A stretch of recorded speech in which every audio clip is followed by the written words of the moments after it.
بسم اللہ الرحمن الرحیم۔ السلام علیکم ورحمۃ اللہ وبرکاتہ۔ فکر و خبر کے اسٹوڈیو سے میں سید احمدیات ندوی خبرنامے کو لے کر آج کے خبرنامے میں جانیے کہ کل کورونا کی وبا کے بعد پہلی بار مسجد الحرام کا صحن لوگوں سے بھرا نظر آیا۔ آدمی کی صحت کے لیے چائے مفید ہے یا مضر؟ کیا دہلی میں حکومت کا مطلب لیفٹنٹ گورنر؟ راجدھانی میں متنازع قانون کا آج سے اطلاق۔ رافیل معاملہ، فرانس کی عدالت میں مقدمہ درج۔ موسلادھار بارش اور شدید ژالہ باری کے باوجود خانہ کعبہ میں طواف کا خوشنما منظر۔ امریکہ کی یونیورسٹی آف نیو کاسل کی محققین کی ایک نئی تحقیق میں بتایا گیا ہے، جو کہ پچھلے سال کے قریب کچھ چھپی تھی، کہ چائے پینے سے 85 سال سے زیادہ عمر کے لوگوں میں دماغی افعال اور ان کی کارکردگی میں بہتری ہوتی ہے۔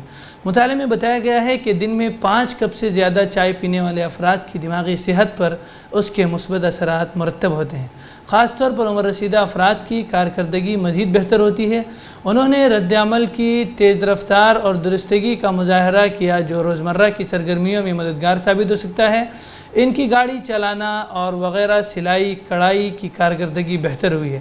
پچھلی تحقیق سے ثابت ہوا ہے کہ چائے کے صحت کے لیے کچھ فوائد ہیں۔ چائے بلڈ پریشر اور کولیسٹرول کو کم کرنے اور وزن کم کرنے میں بھی مدد مل سکتی ہے۔ نیو کاسل یونیورسٹی میں انسانی تغذیے یعنی کھانے پینے کی جو چیزیں ہیں اس کی تحقیق کے مرکز کے محقق ڈاکٹر نے کہا ہے کہ ہم دیکھتے ہیں کہ وہ بوڑھوں کے لیے مفید ہے۔ محققین نے 85 سال سے زیادہ عمر والوں کے چائے پینے کی عادت کا مطالعہ کیا، جو گھر کے اندر یا سبسڈی والی رہائش میں رہتے ہیں۔ ناظرین، بڑھتے ہیں خبر کی طرف جو دہلی سے ہے۔ دہلی میں کورونا کی دوسری لہر کے درمیان مرکز نے اس قانون کا اطلاق کر دیا ہے جو دہلی میں عوام کے ذریعے منتخب شدہ حکومت کے مقابلے میں LG کو زیادہ اختیار فراہم کرتا ہے۔ نئے قانون کے مطابق دہلی حکومت کا مطلب لیفٹنٹ گورنر ہوگا۔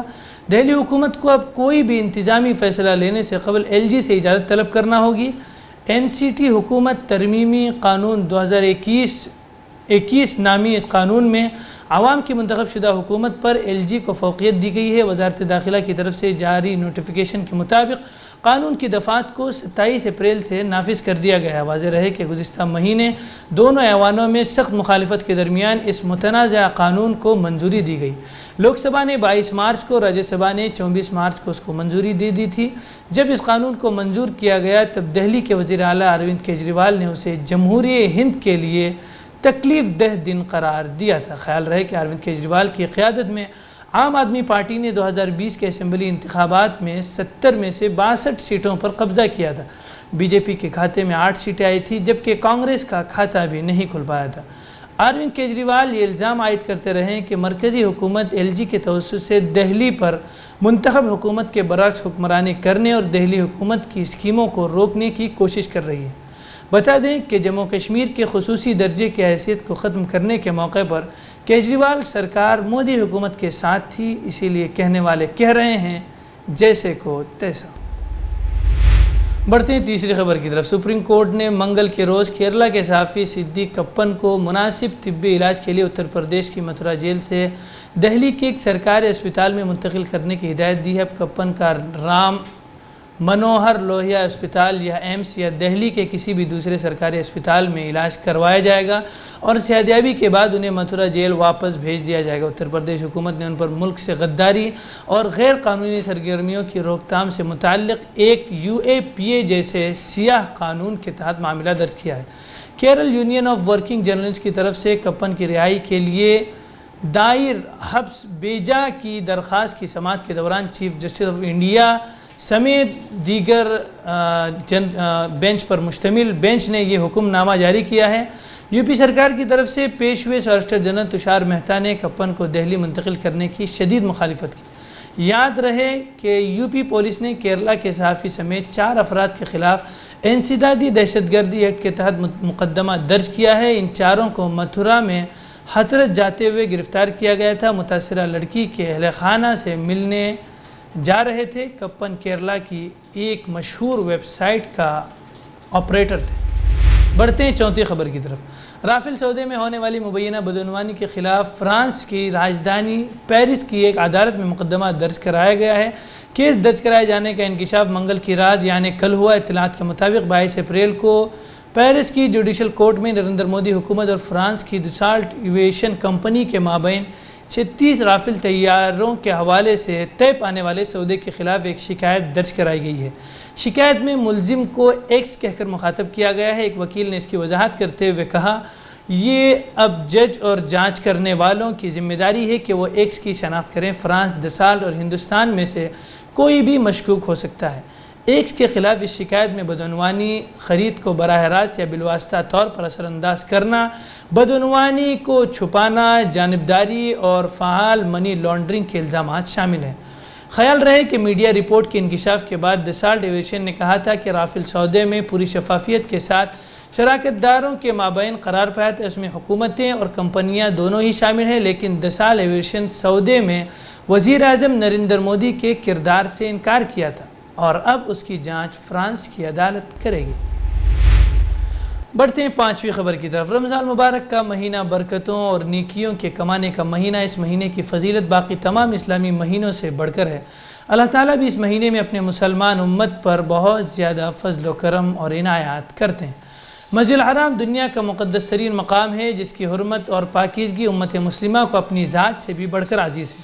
مسجد الحرام کا صحن جو کورونا وبا کی وجہ سے 1 سال سے زائد عرصے کے دوران کبھی بھر نہیں پایا تھا، رمضان کے مقدس مہینے میں ایک بار پھر طواف کا مقام لوگوں سے کھچا کھچ بھر گئے۔ اتنے لمبے عرصے کے بعد لوگوں کی اتنی بڑی گنتی کی تصاویر دنیا بھر میں وائرل ہو گئی، جنہیں دیکھ کر مسلم امہ کے خوشی کے آنسو چھلک پڑے۔